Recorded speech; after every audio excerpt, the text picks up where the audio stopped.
Welcome sa Tagalog Manhwa Recap.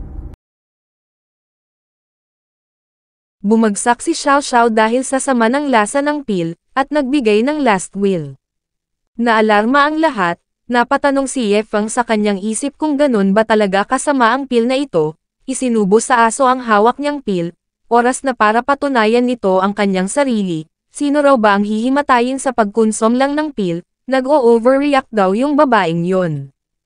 Makikita ang itsura ng aso, napatalon habang sumusuka. Hay sambit naman ni Ye Feng, Doggy kailangan pa raw nitong kumain. Ngunit humiwalay na ang kaluluwa ng aso, come on stupid dog sambit naman ni Ye Feng, magpapanggap din daw ba itong patay, at pinagsasasalpakan ng pil ang bunganga ng aso. Deserve mo yan doggy saad ni Elder Bai, sinabi ni Zhao Tianming na inispoil daw ng husto ni junior brother Ye Feng ang aso na ito dapat noon niya pa raw ito dinisiplina, at idinagdag naman ni Elder Xia na sa totoo lang masarap daw sa pakiramdam na makitang nabubugbog ng ganito ang asong ito. Makalipas ang kalahating oras ay lamubo na ang tiyan ng aso. You stupid dog saad naman ni Ye Feng, hindi raw nito alam kung gaano ito kaswerte, kung hindi lang daw dahil sa kanya na gusto niya itong i-train, wala ito sa kasalukuyang posisyon nito ngayon.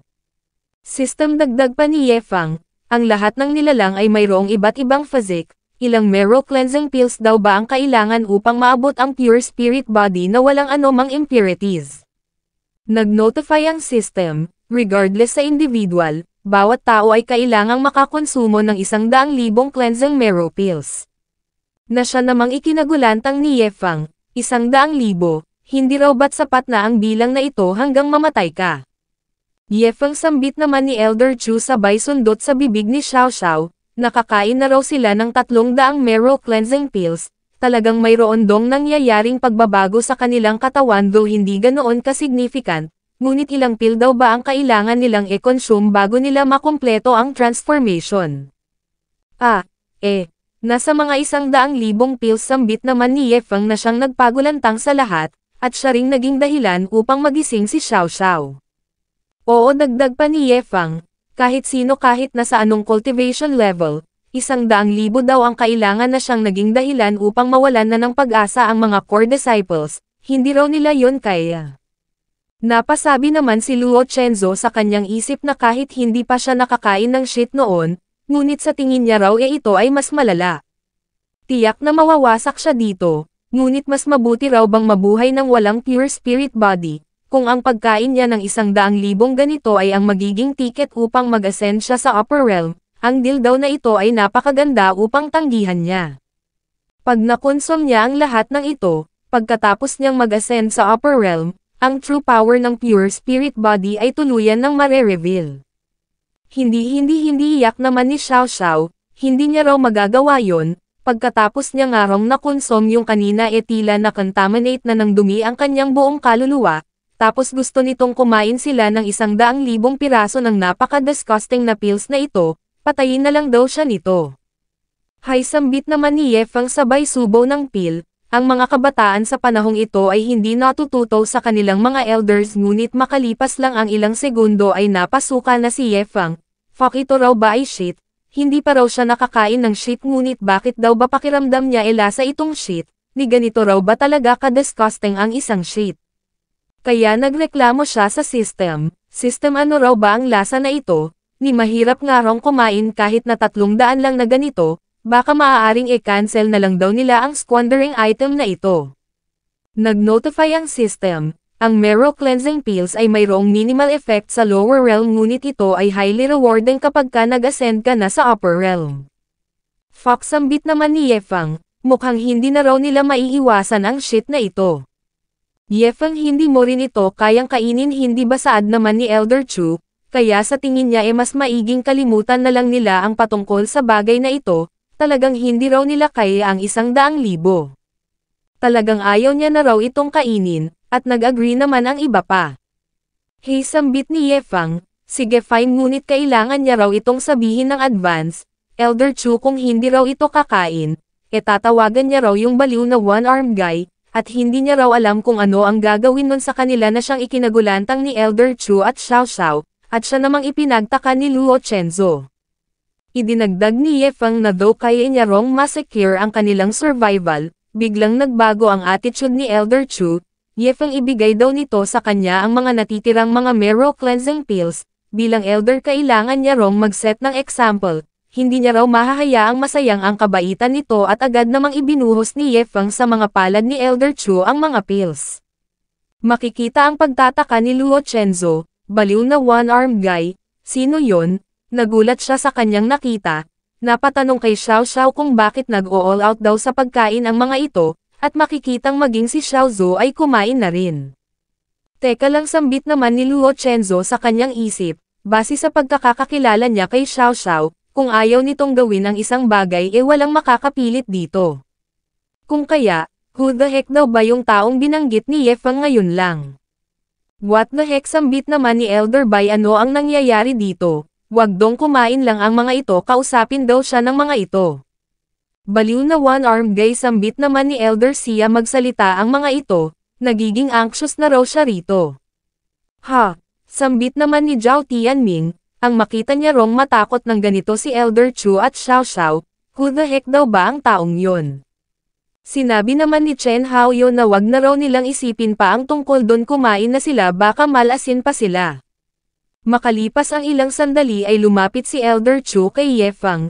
Ye Feng bigla na lang daw siyang may naalala, at idinagdag sa kanyang isip na talagang hindi niya na raw kayang kumain pa, kailangan niya rong makahanap ng bagong topic at sinabi niya kay Ye Feng na pinatay daw nila si Zhang Shufeng, kapag ka nalaman ito ni Xin Chenfeng, baka mag-cause daw ito ng trouble sa kanilang sect.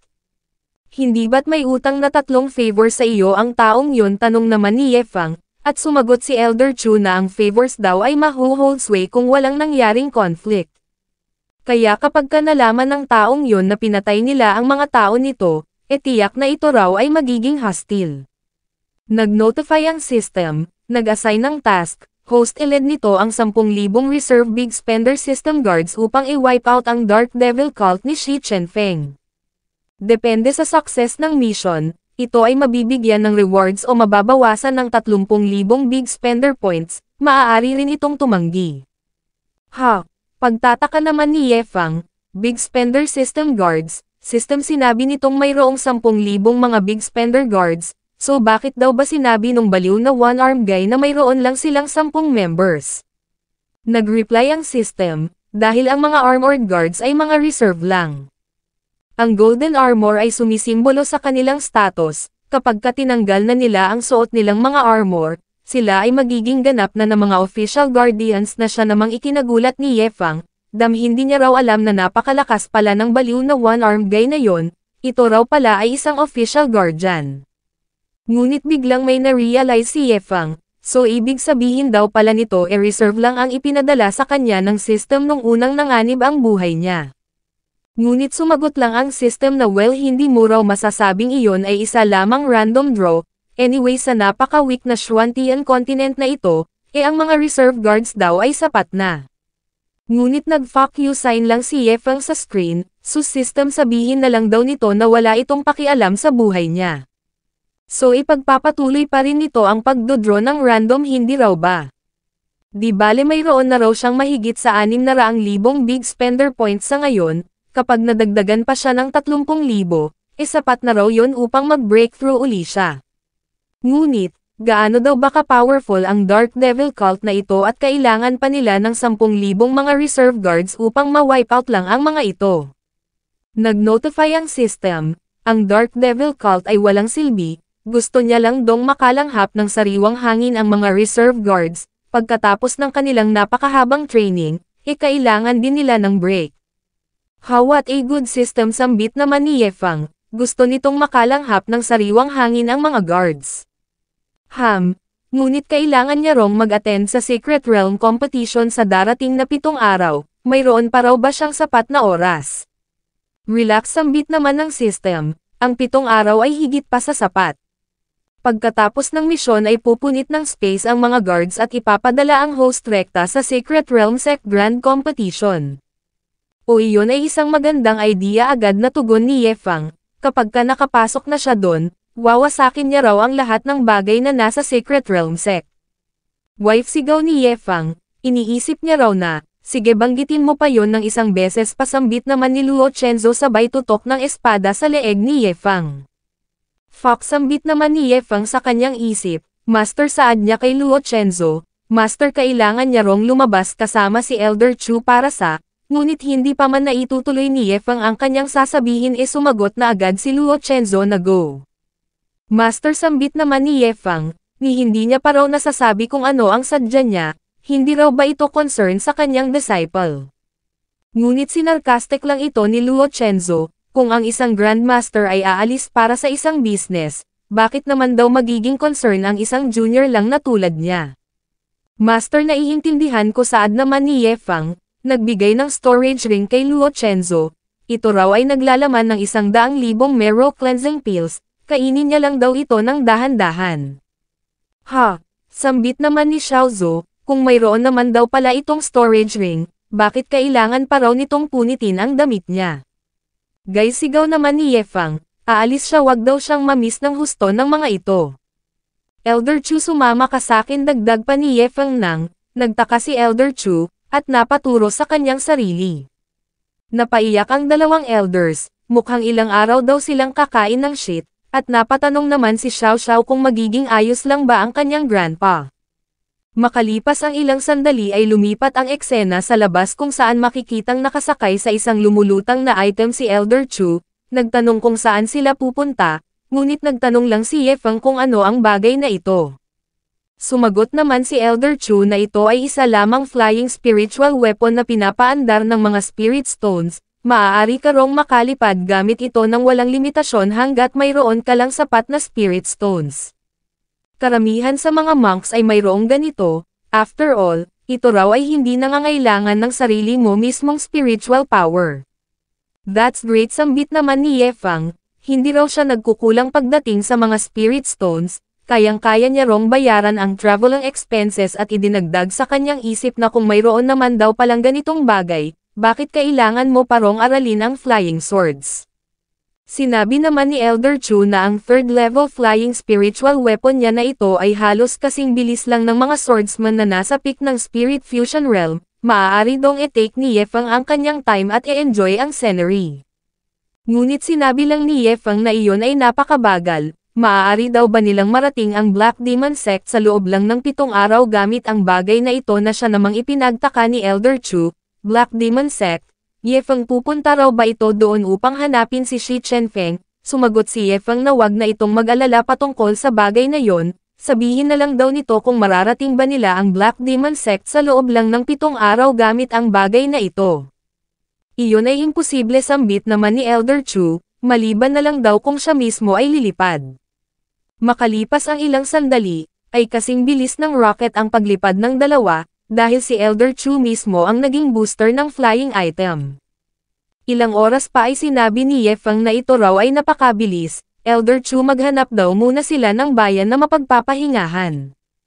Ha, sambit naman ni Elder Chu sa kanyang isip, hindi niya raw lubos maisip na darating ang isang araw na siya ay nagiging isang humanoid booster, at nagpatuloy sila sa paghahanap ng bayan. Makalipas ang 2 oras, sa pinto ng guest room ay sinabi ni Ye Feng na wag nito kalimutang kumain ng marrow cleansing pills. Fuck, sambit naman ni Elder Chu sa kanyang isip, mukhang hindi niya raw pala ito maiiwasan kahit na nagta-travel sila. By the way, sambit naman ni Ye Feng, kailangan niya rin dong bigyan ng mga marrow cleansing pills ang kanyang elder apprentice at junior dahil kung hindi, siya raw ay magiging incompetent bilang master. Kaya agad niyang ginamit ang teleportation function, upang pumunta sa lugar na kinaroroonan ni Hue Yumeng. Nag-travel siya sa space, at nagulat si Hue Yumeng nang biglang mayroong bumagsak sa tab kung saan siya bumababad sa kasalukuyan. Napasigaw siya, umahan si Ye Feng, sabay buga ng tubig, well disciple, saad niya, ano raw ba kaya kung tumalikod ito at hayaang i-rub niya ang likod nito? You bastard, go to hell, sigaw naman ni Hue Yumeng sabay sipa, may nakita si Ye Feng at sa sandaling ito, tila tumigil ang kanyang mundo. Holy cow, sambit niya sa kanyang isip, sumirit ang dugo niya sa ilong, tingnan mo raw ang angle na ito, what a view.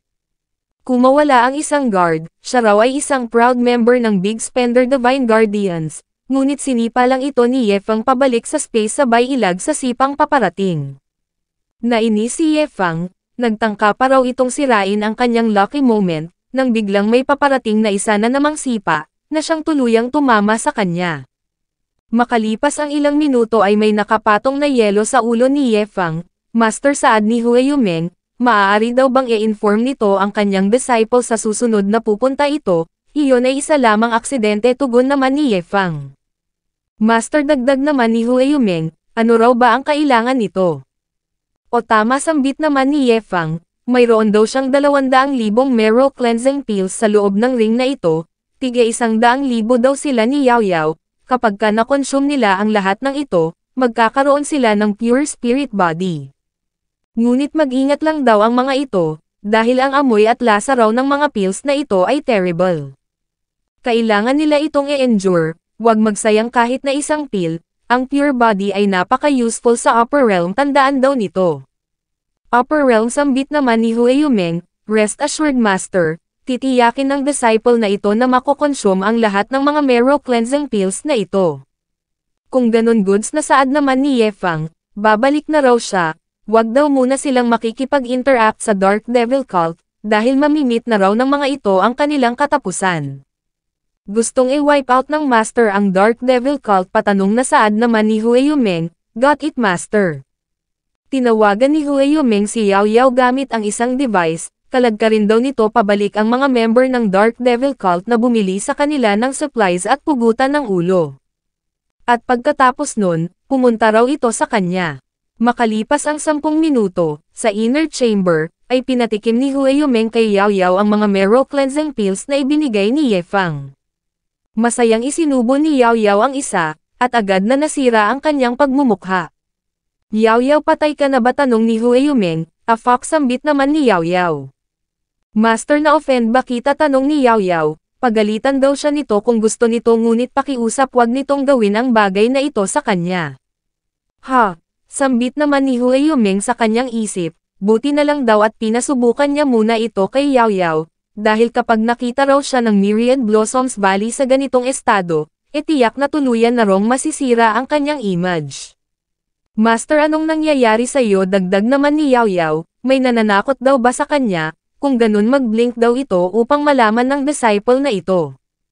Yao Yao ang mga pills na ito ay ibinigay ng Master saad naman ni Huayo. Huwag na itong magtanong pa, kumain na lang daw ito. Mayroong 200,000 sa loob ng storage ring na ito, tiga 100,000 sila, kailangang ubusin nila ang lahat ng ito, na siyang naging dahilan upang mapatayo si Yao Yao, 100,000. Seriously, binabalak daw ba silang i-torture ng taong yun hanggang sa sila ay mamatay? Come on Yao Yao sambit naman ni Huayumeng, ito ay para lang din sa sarili nitong kapakinabangan, kailangan daw nitong kainin ang lahat ng ito. Teka lang Master tugon naman ni Yao Yao, tatawagan niya raw muna ang kanyang sister. Sumagot si Luo Chenzo sa tawag, ngunit hindi maintindihan ang pinagsasasabi nito, kumakain pala ito ng mga marrow cleansing pills, Master saad ni Yao Yao, kumain na lang daw sila, mukhang hindi na raw nila may iligtas ang kanyang kapatid. Sa sumunod na araw nagising na si Yefang, kumakanta. Ang araw na ito ay napakaganda, ano raw ba kaya ang wawaldasin sa araw na ito? Nag-notify ang system, ang big spender item sa araw na ito ay 10,000 mga refine ng essence fragments. Isa pang notification para sa refine ng essence fragments, kapag ito ay ginamit, ito ay makapagbibigay ng significant boost sa refine ng abilities, magbibigay sa isang individual ng ability sa pag-craft ng mga spiritual tools na infused ng lower-level spirit entities. Ano, pagtataka naman ni Yefang, crafting spirit entities, ito raw ay isang bagay na hindi mo magagawa sa lower realm ngunit, paano niya raw ba ito wawaldasin? Nang biglang dumating si Elder Chu, nagtanong kung ano ang pinag-aalala ni Yefang, ayon kay Elder Bai, ito raw ay nagwawaldas ng malaki tuwing umaga, kaya nagtataka raw siya kung ano ang binabalak nitong waldasin ngayon. Nagtanong naman si Yefang, Elder Chu bilang refiner, ang target daw ba nito ay ang highest realm ng art of refining? Hay sambit naman ni Elder Chu, noon oo, ngunit ngayong nasa kanya na ang heaven grade cauldron na ito, ang pagpurso niya sa Art of Refining ay pretty much over. So Elder Chu, sumusuko ka na, tanong ni Ye Feng, at napasabi naman si Elder Chu sa kanyang isip na hindi niya raw alam kung bakit, ngunit nakakaramdam daw siya ng uneasiness. Inilabas ni Ye Feng ang fragments, ito raw ay para kay Elder Chu, na siya namang ikinagulat ng Elder.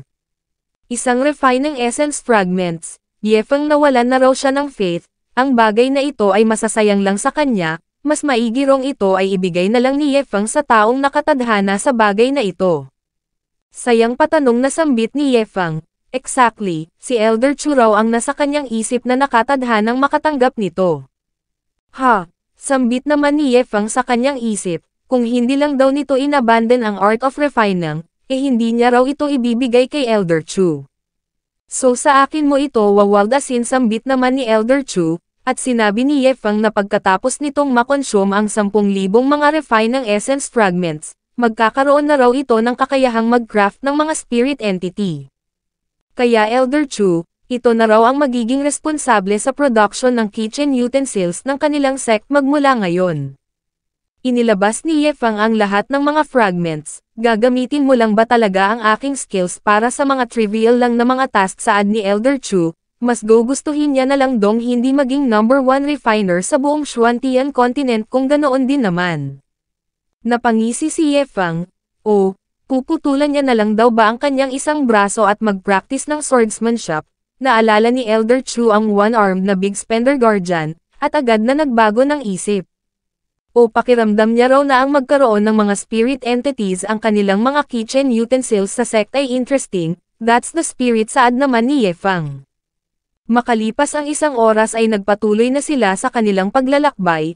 Elder Chu, saad ni Ye Feng, bakit napakatahimik nito, kung mayroon itong issues sabihin lang daw nito. Ye Feng, saad naman ni Elder Chu, kaya niya na rong mag-craft ng mga spirit entities ngayon, ngunit ang i-invoke ito ay magdudulot ng spiritual calamity, hindi niya raw ito kayang i-withstand. Spiritual calamity, wag itong mag-alala, saad ni Ye Feng. Siya na raw ang bahala kung ito ay mangyayari. Ang baliw na one-armed guy daw na yon ay napaka-powerful, kahit na ang mga clouds of calamity ay hindi magpapakita kung ito ay lalabas.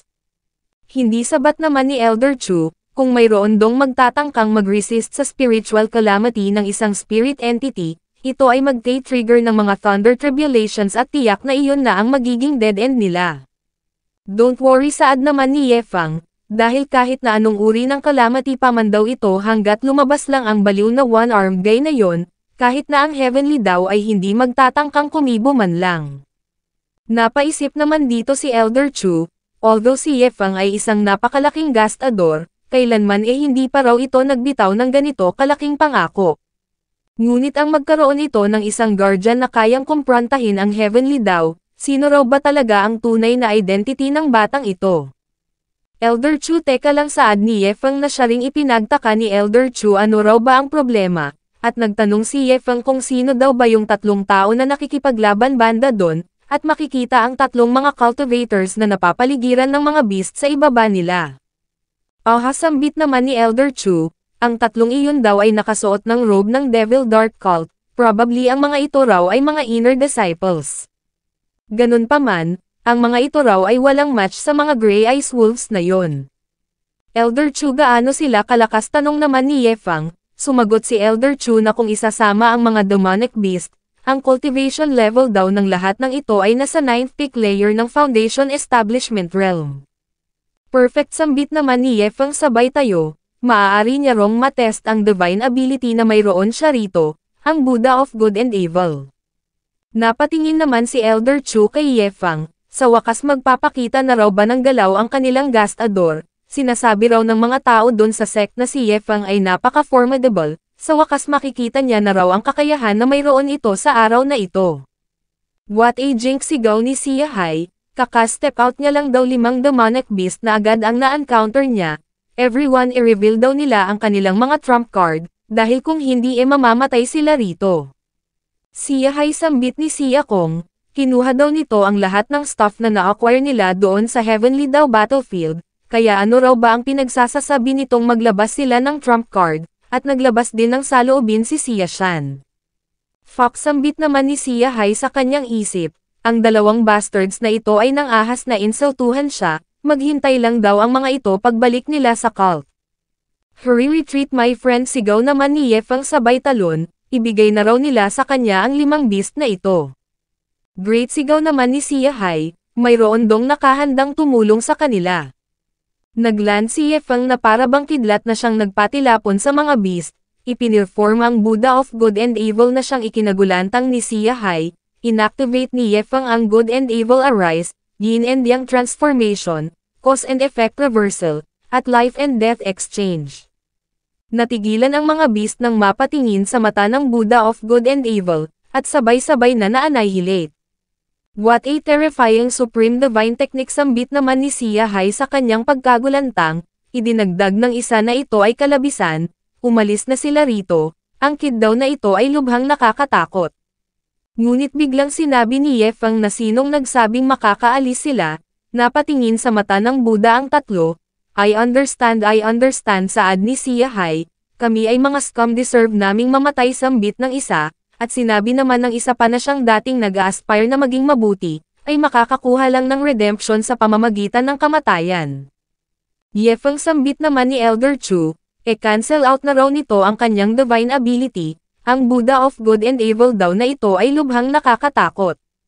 Elder Chu, pagtataka naman ni Yefeng, naaapektuhan din daw ba ito, kinansela ni Yefeng ang teknik, bumaba si Elder Chu, Yefeng saad niya, hindi pa nito alam kung papaano gumagana ang ability na ito, hindi raw ba? Oo, sagot naman ni Yefeng, bago lang siya rito, ito pa lang daw ang unang pagkakataon na ginamit niya ito. Sinabi ni Elder Chu na sa pagkabuhay niya sa loob ng mahabang panahon, marami na raw siyang nakitang mga divine abilities. Ngunit ang Buddha of Good and Evil na ito, ini-ignore daw nito ang mga batas ng Heavenly Dao, at ito raw ang unang pagkakataon na nasaksihan niya ang ganitong uri ng divine ability. Ang hula niya ay kapag ang good ay nagbaget ng evil, ang mga ito ay mawawala sa kanilang sarili at aatakehin ang isa't isa. Kapag ang evil naman ay nagbaget ng good, ang mga ito ay mawawala sa sarili at magsi-self-destruct. Aso ganoon pala, sambit naman ni Yefeng nang biglang nag-notify ang system, mayroong na-detect na Heavenly Dao token. Naparab naman ng kamay si Yefeng dito, Heavenly Dao token, hindi raw ba kaya na ang mga ito ay nanggaling sa Heavenly Dao battlefield, hahaha, ito raw ay isang unexpected bonus. Ilang sandali pa ay nakuha na ito ni Yefeng, hihihi sa pamamagitan ng mga Heavenly Dao token na ito, sa wakas maisasama niya na raw ang kanyang wife sa Heavenly Dao City. Nagtanong si Elder Chu kung ano ang token na ito, at sumagot naman si Yefeng na ito raw ay isang Heavenly Dao token. Makikita ang nagkalat na mga treasures na dulot ng paghahalongkat ni Yefeng, Heavenly Dao token. Pagtataka naman ni Elder Chu, hindi na raw ba nila kailangan yung iba, nasambit naman ni Yefeng, para sa kanya, ang mga yun daw ay mga basura. Ha, sambit naman ni Elder Chu sa kanyang isip, treasures basura, spirit stones basura, mukhang ngayon kailangan niya rong i-redefine kung ano ang kahulugan ng basura. Ilang sandali pa ay nagpatuloy na sila sa kanilang paglalakbay, Yefeng sambit ni Elder Chu, bukod sa napaka-terrifying na Buddha of Good and Evil divine ability, mayroon pa raw ba itong ibang tricks na itinatago? Nagtanong naman si Yefeng kung maiko-consider daw ba bilang ganon ang mga Death Sword intent na nasa Sword Heart Realm, swordsman ka rin. Gulat na sambit naman ni Elder Chu at sumagot si Yefeng na siya ay hindi isang swordsman, siya ay isa lamang transporter ng sword intent. So ang iyong sword intent ay trained din, tanong naman ni Elder Chu, oo, sagot naman ni Yefeng. Ngunit kung siya ay isang tunay na swordsman, ano naman? Sa tingin niya ang matrain niya ang Swords Doggy ay ang pinakamalaking achievement na naabot niya. Ang doggy na alaga niya ay na-master na ang Sword Heart Realm, ito raw ang number 1 Swords Doggy sa buong Xuantian continent. Na siya namang naging dahilan upang mawala sa kontrol si Elder Chu. Elder Chu, bilisan mo, stabilize mo ang flying gadget na ito, sambit naman ni Yefeng sa kanyang pagkagulantang, mahuhulog na raw siya. Damn it, sambit naman ni Elder Chu sa kanyang isip. Kahit na ang isang aso ay kayang mag-breakthrough sa Sword Heart Realm, ni hindi nga raw siya nag-breakthrough pagkatapos niyang makonsume ang 10,000 fragments, mas malala daw ba ang kanyang comprehension kumpara sa isang aso? Nang biglang nagring ang communication device ni Elder Chu, Yefeng saad niya. Kino-contact daw siya ni Shi Chenfeng sa pamamagitan ng sound transmitting pendant na ito. Sumagot si Yefeng na sabihin daw ni Elder Chu na linisin ni Shi Chenfeng ang kanyang leeg at maghanda sa darating na 6 na araw, dahil iwa-wipe out niya ang Dark Devil Cult mula sa Xuantian Continent. Samantala, sa main hall ng Dark Evil Cult, ay binasag ni Shi Chenfeng ang kanyang communication device gamit ang kanyang chopsticks.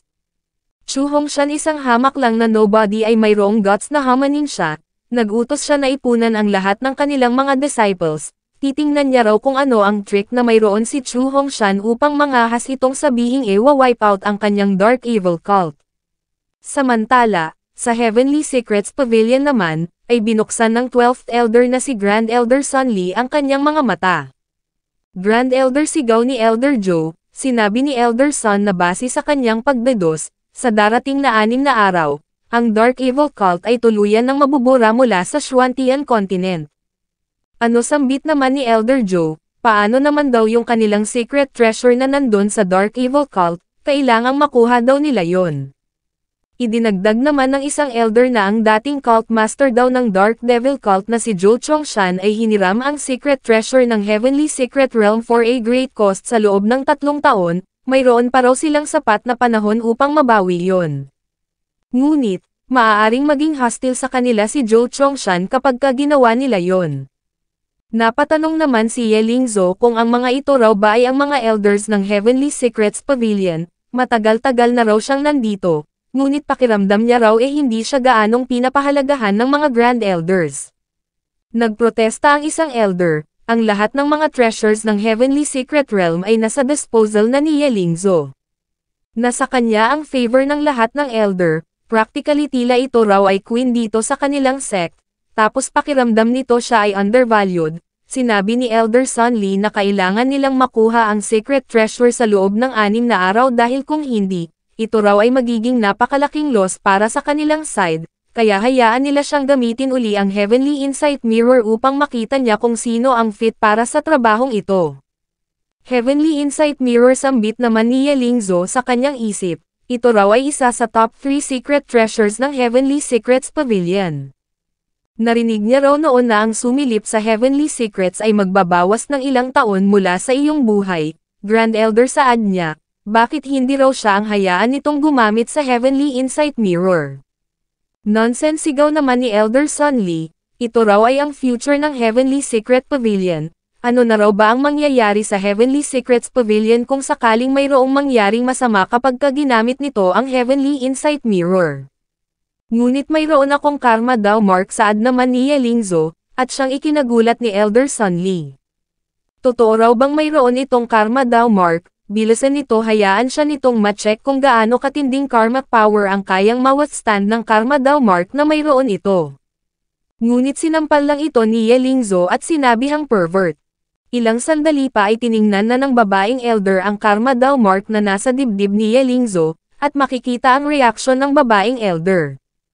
Grand Elder, saad naman ni Ye Lingzhou, ang karma daw, mark niya raw ba ay napaka-ordinary. Ordinary, sambit naman ni Elder Sun Li. Paano naman ito naging ordinary?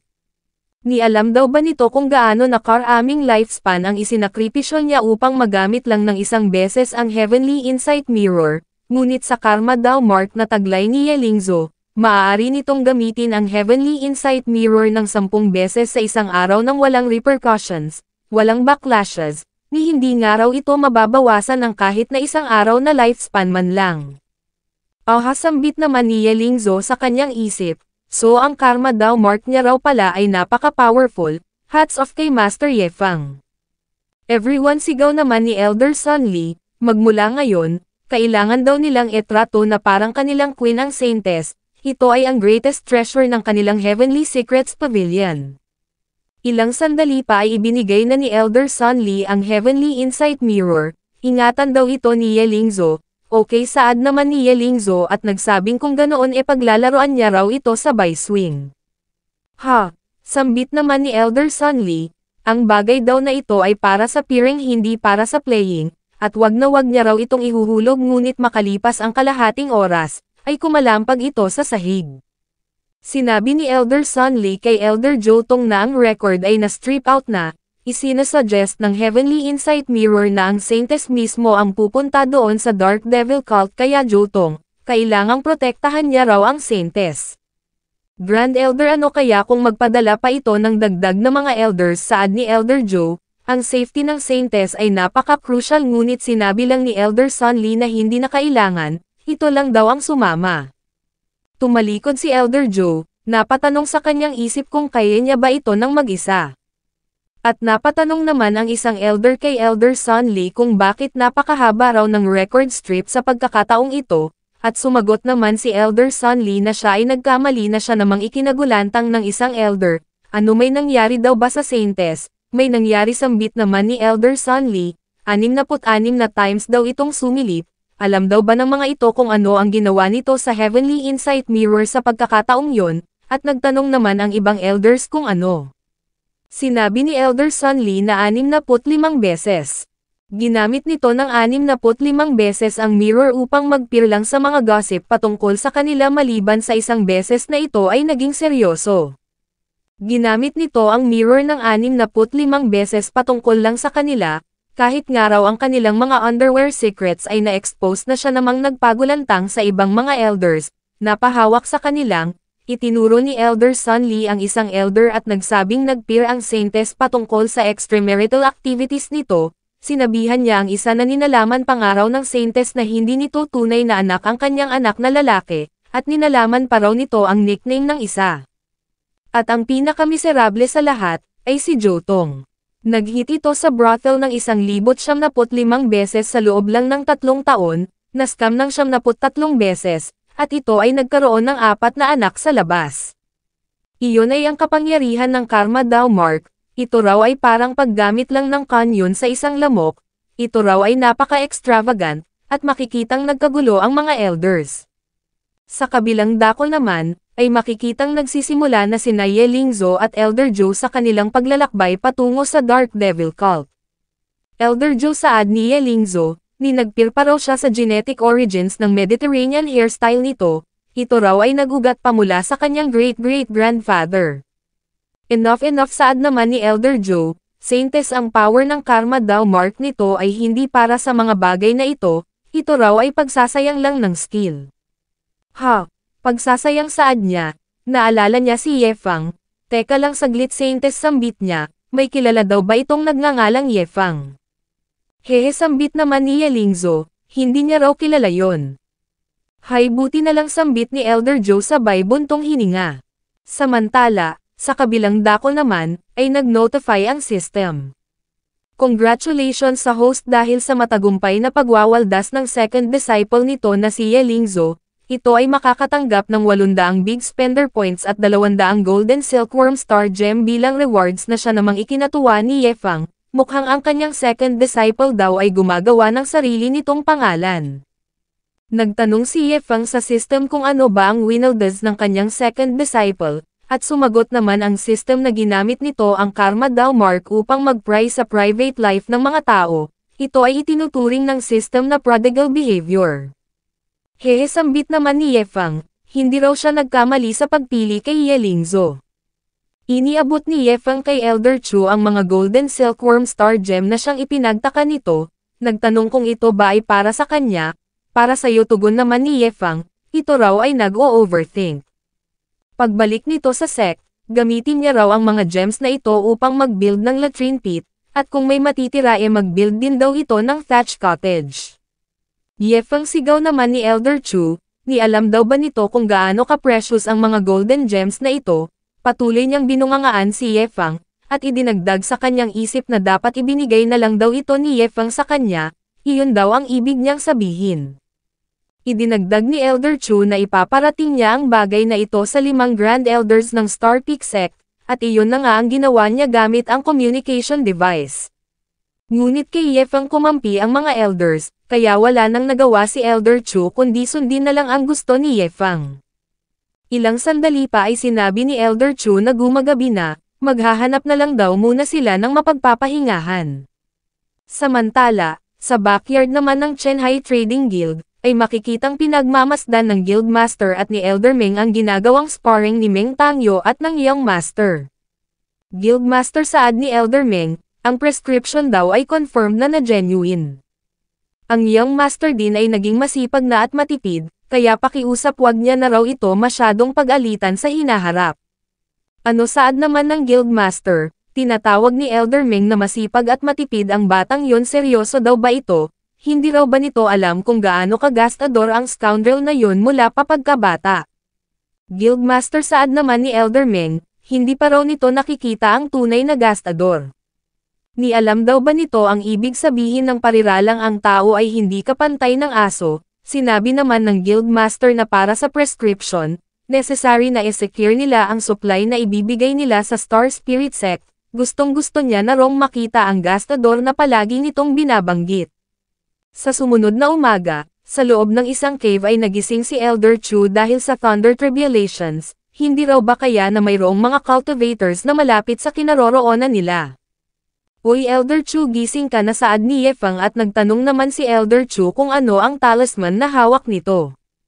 Pinakawalan ni Yefang ang isang talisman, nag-release ng Thunder Tribulations na siya namang labis na ikinagulat ni Elder Chu.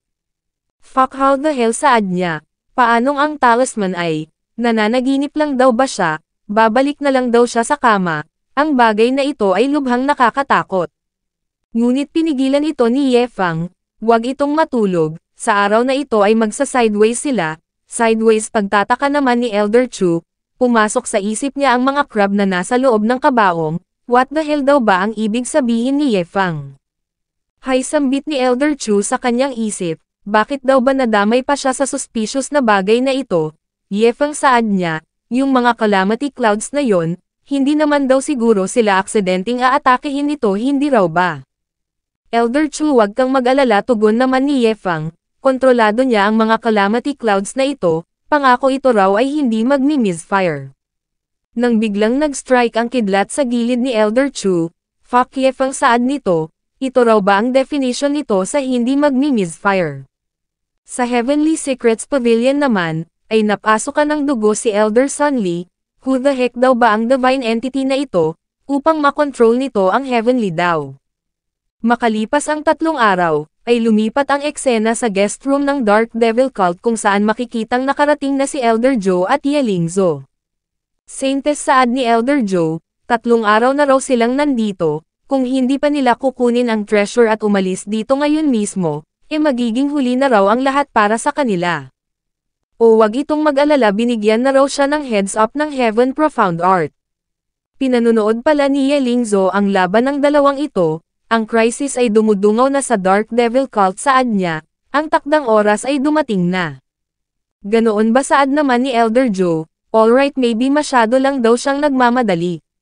Yefang, saad naman ni Elder Chu, ang deepest part ng mountain range na ito ay ang teritoryo ng Dark Devil Cult. Great, sambit naman ni Yefang, Elder Chu, manood daw ito, oras na para sa kanyang transformation debo. Biglang nag-recite ng tula si Yefang habang nagta-transform, nagliliwanag ng may maningning na kinang, ang espada na higit sa langit na punong-puno ng bituin, umiikot sa kalangitan kasama ang pamumuno ng emperador sa buong mundo, umiikot ito ng umiikot. Sa sandaling ito, ako ang manlalarong hindi matitibag. New brat, sambit naman ni Elder Chu sa gulat, ito raw ba ay isa na namang powerful na ability, itinuon ang lente sa braso ni Yefang, nag-pose, perfect, saad niya, at mapapansin siya ngayon ay balot na ng mga gintong baluti, coat, at maskara. Napatingin si Elder Chu kay Yefang, ha, ang dapat daw na gagawing latrine pit ay naging golden armor na ngayon. Elder Chu, sigaw ni Yefang, ngayong araw ipapakita niya raw dito, ngayong araw ay mare-realize nito, na ang Heavenly daw ay hindi naman ganoon ka-espesyal, at tinawag niya ang mga golden armored guards. May mga space na nagbukas, at mula rito ay lumabas ang mga golden armored guards.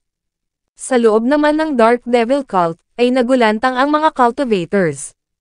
Heavenly Tribulation Calamity Clouds, sigaw ng isa, ang mga ulap na kayang burahin ang anumang bagay.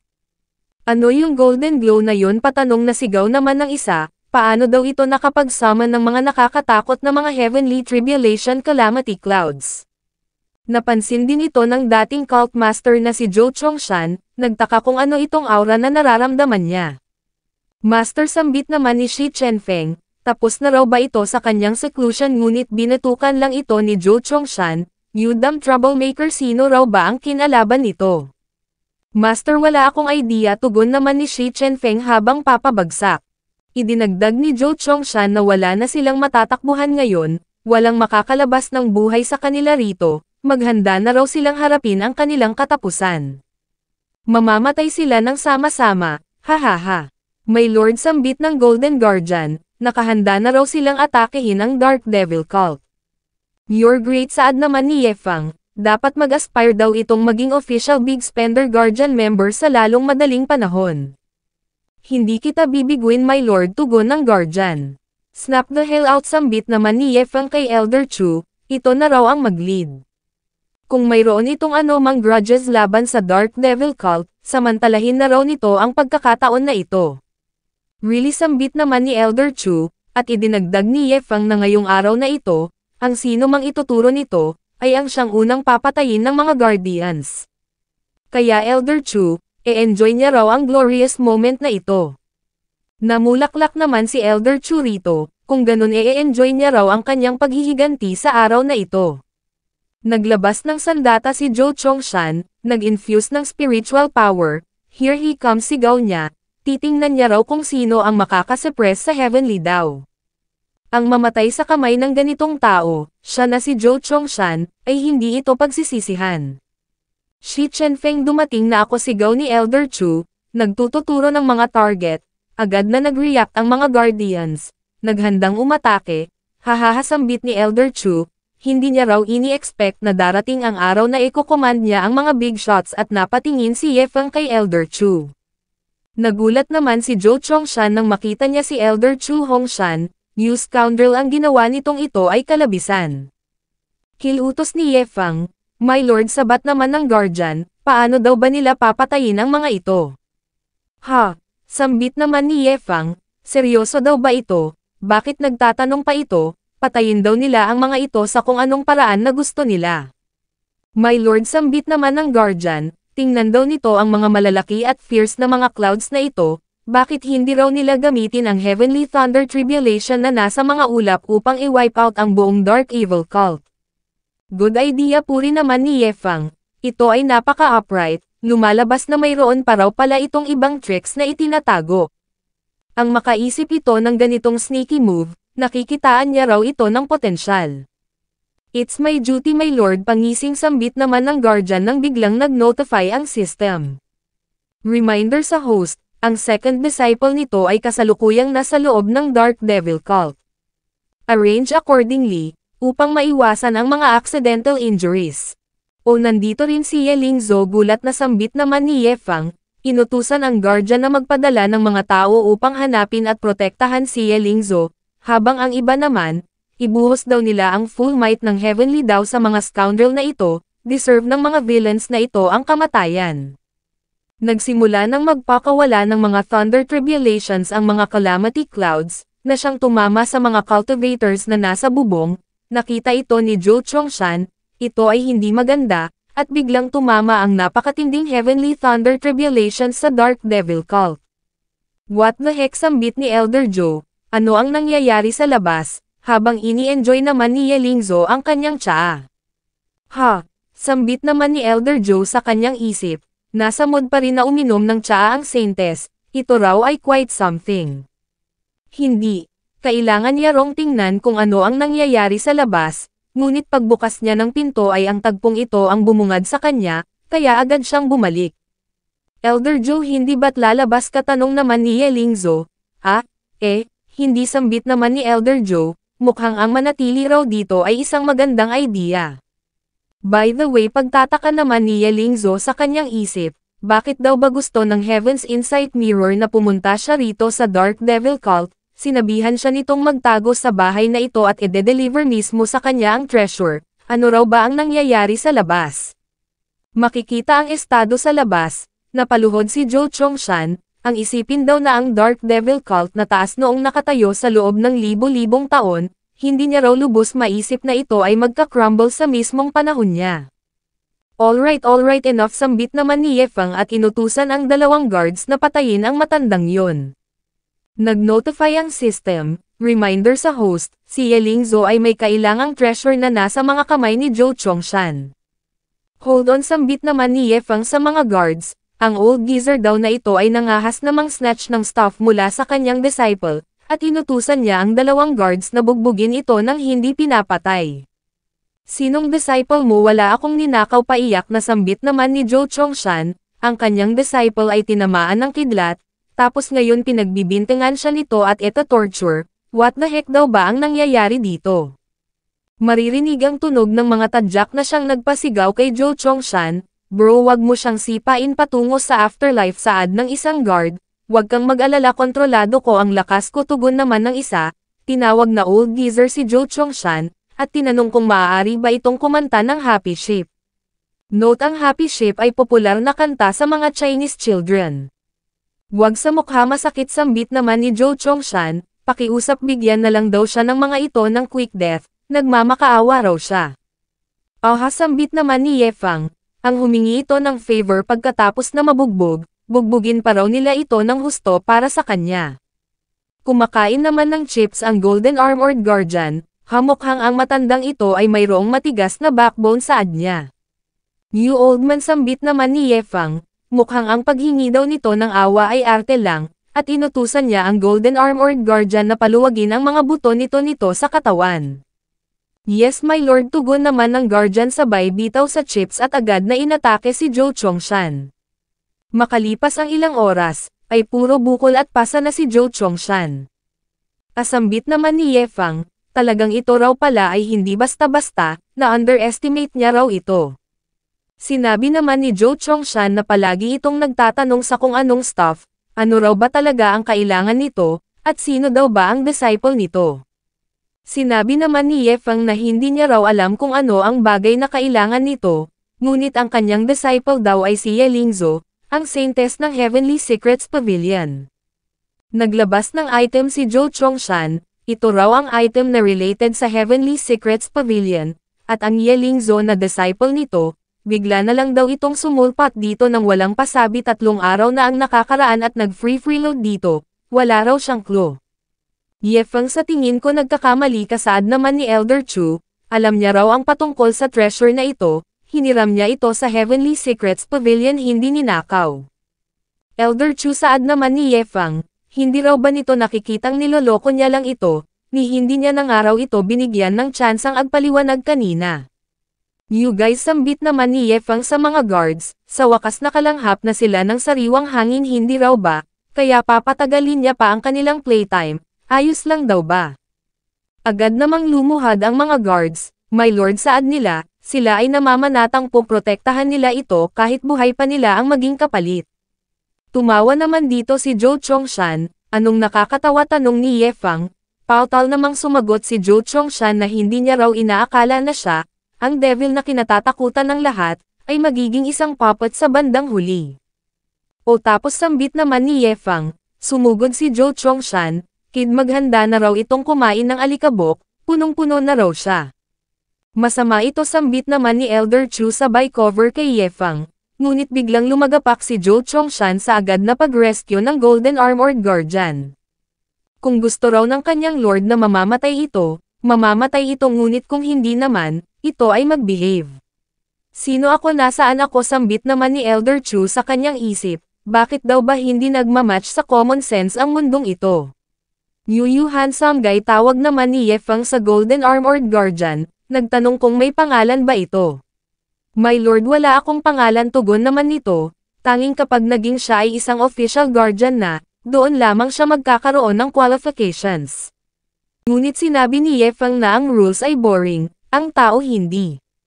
Kaya magmula ngayon ang pangalan na raw nito ay Ye, ngunit tatawagan niya ito sa stylish na paraan. Ito ang unang guardian na binigyan niya ng pangalan, kaya sana wag siya nitong biguin. Note, ang Ye ay nangangahulugang fuckboy. Nagulat naman dito ang guardian, agad na yumukod, yes my lord, ito raw ay hindi bibiguin ni Ye. Alright, saad ni Yefang at inutusan ang dalawa na i-dispatch si Zhou Chongshan, oras na raw para bumalik sila. Ngunit manatili raw muna ito rito, ihahatid daw nila ang treasure na ito sa kanyang disciple. At mula doon ay lumipat ang eksena sa guest room, kung saan nagtataka si Elder Joe na naging tahimik na sa labas. Sinabi ni Elder Joe na hindi raw ba kaya na ang Dark Devil Cult ay talagang, naibulwak ni Ye Lingzo ang iniinom niyang tsaa. Elder Joe, sa likod mo, saad niya. Gumamit ng ultimate skill si Ye upang atakehin si Elder Joe, at ito ay ang memory erasure palm na siyang naging dahilan upang mapasigaw si Ye Lingzo. Sino ka, tanong niya, who the heck daw ba ito? Ngunit, nawala ang kaba niya nang biglang sumulpot si Yefang. Sinabi ni Yefang na ang treasure na ito ang ipinunta nito rito, hindi raw ba, tinulungan niya raw itong makuha ang bagay na ito. Agad na yamakap si Ye Lingzo kay Yefang, "You're amazing master," saad niya. Ha! Sambit naman ni Elder Chu sa kanyang isip, ang Saintess ng Heavenly Secret Pavilion ay tinatawag na master si Yefang, habang si Yefang naman ay direct disciple ni Luo Chenzo. Tinatawag nitong wife si Luo Chenzo, habang ang Saintess naman ng Heavenly Secret Pavilion ay tinatawag itong Yefang. Shit, pakiramdam niya raw marami na siyang nalalaman, mas maigi rong bumalik na siya agad at magsulat ng will, upang hindi na mag-imbestiga pa si Xiao Xiao patungkol kay Yefang. Hinubad ni Yefang ang kanyang outfit, ito raw ay pain in the ass. Master, sambit naman ni Ye Lingzo, pumunta lang daw ba ito rito upang i-wipe out ang Dark Devil Cult, mayroon pa naman siguro itong ibang motibo, hindi raw ba? Ahehe, parang ganon na nga tugon naman ni Yefang, at idinugtong sa kanyang isip na after all, ito raw ay isang task na inassign sa kanya ng system. Ang mga Dark Devil guys na yon ay talagang mayroong death wish, sabat naman ni Ye Lingzo, ang lalakas naman ng loob nilang humadlang sa big plan ng kanyang master. By the way master, dagdag pa ni Ye Lingzo, hindi magtatagal at makokontrol na ng disciple nito ang Heavenly Secrets Pavilion, salamat sa karma daw mark na ibinigay nito. Hindi magtatagal at mapapasa kanya na ang Heavenly Secrets Pavilion, hihihi na siya namang nagpa-flinch kay Yefang, ashit, heto na naman, nananaginip na naman daw ng gising ang isang ito. Napalingon siya kay Elder Chu, at napatanong kung ano ang ginagawa nito. Young master, masyadong marami na akong nalalaman, sambit naman ni Elder Chu, ganun pa man wag itong mag-alala dahil ititikom niya ang kanyang bibig. Ahem, kung siya raw ay magsasalita ipatagpas na lang siya nito ng pira-piraso sa nilalang na yon. Fuck, sambit naman ni Yefang sa kanyang isip, mukhang ang lahat daw ng nandito ay mayroong mga kanya-kanyang sariling mundo. Sige, saad niya kay Elder Chu, panghahawakan niya raw ang sinabi nito, otherwise ito ay haharap sa matinding consequences. Hi, thank goodness, mabilis akong umapula, sambit naman ni Elder Chu sa kanyang isip, hindi nito napansin ang will, dahil kung nangyari yon, iyon daw ay masyadong mapanganib. Lingzo, tawag naman ni Yefang sa kanyang disciple, paano daw ba nito ipapaliwanag kay Elder Joe ang mga bagay-bagay pag nagising na ito? Master, wag kang mag-alala, tugon naman ni Ye Lingzo, ang disciple na raw nito ang bahala. Good, sambit naman ni Yefang at napasabi sa kanyang isip na dapat hindi niya raw makalimutan sa pagkakataong ito na i-activate ang communication at teleportation function ng system kay Ye Lingzo. Nag-notify ang system, ang communication at teleportation function ay na-activate na. Let's go, Elder Chu, sambit ni Yefang nang mag-notify na naman ang system. Congratulations sa host sa matagumpay na pagkumpleto sa task. Bilang reward ito ay makakatanggap ng 300,000 Big Spender Points, at Bloodthirsty Flag of 10,000 Souls. Isa pang notification, patungkol sa Bloodthirsty Flag of 10,000 Souls. Ito ay isang special demonic spirit artifact na mayroong nakasil na countless evil spirit soul sa loob. Ito ay mayroong kakayahang mag-produce ng soul attacks, at maaari itong pakainin ng user gamit ang kanyang sariling dugo upang maging mas malakas pa ito. The more na mas mataas ang uri ng dugo, the more na mas bibilis ang growth ng mga evil spirit. Sama katwid, ito ay isang growth-type special spirit artifact. Ang reward na ito ay insane, sambit naman ni Yefang, pakiramdam niya raw ito ay para sa isang big demon or something. Kung dadalhin niya ito sa upper realm, tiyak na ito ay maaari pang mag-advance sa demonic immortal artifact level. Ang problema lang, kailangan niya itong pakainin gamit ang kanyang sariling dugo. Host, magkaroon ka naman ng self-respect sa ad ng system. Seriously, kailan pa ito nagbalak na mag-imbot ng ganitong klaseng basura? Wala akong mga good stuff para sa sarili ko, masisisi mo ba ako? Tugon naman ni Ye Feng sa system.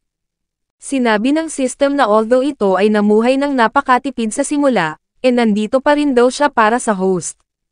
Maaari niyang palitan ang mga rewards, mas bubuti ang buhay nito, at ere-remind niya ito kung ano ang suited para sa kanya. Sambit naman ni Ye Feng, hindi niya raw alam kung bakit, ngunit may naaalala daw siyang isang individual sa ugali ng system, na siyang nagpapakati sa kanyang mga kamao ngayon. Nag-notify ang system, stop messing around. Dahil sa kasalukuyang emotional fluctuation ng host, ito ay makakatanggap ng reward, ang Divine Eye of Destruction. Isa pang notification, patungkol sa Divine Eye of Destruction. Kapag ka isinarado, mabubuhay ang lahat ng bagay, kapag ka binuksan, mapupuksa ang lahat ng bagay. Maaari itong magamit ng host isang beses sa isang araw, isang tingling sensation. Sa wakas system saad naman ni Ye Feng, sa wakas binigyan na raw siya nito ng may silbing bagay. Napatingin siya sa isang bundok, susubukan niya raw ito rito. Inactivate niya ang Divine Eye of Destruction, na siyang naging dahilan upang ito ay mabura. Kumurap-kurap na parang baliw si Ye Feng, na siya namang ipinagtaka ni Elder Chu. Ye Feng, anong nangyayari, na bulag na raw ba ito? Elder Chu, nakita mo ba yon? Tanong naman ni Ye Feng. Nakita ang ano? Pagtataka naman ni Elder Chu, sabay tingin sa direction na tinitingnan ni Ye Feng, nag-zoom in. Alright everyone, titingnan niya raw ang differences. Once upon a time mayroong bundok, sa bundok ay mayroong, bundok, holy shit, nasaan na raw yung bundok? Sambit naman ni Ye Feng. Elder Chu, wag na raw muna nilang pag-usapan ang patungkol sa nawawalang bundok sa ngayon, it's been a tough journey. Tanggapin ito ang bloodthirsty flag of 10,000 souls na ito. Ito ay isang growth type artifact, sa hinaharap, kapag ka nakapunta na ito sa upper realm, ito raw ay maaaring mag-advance sa immortal artifact level.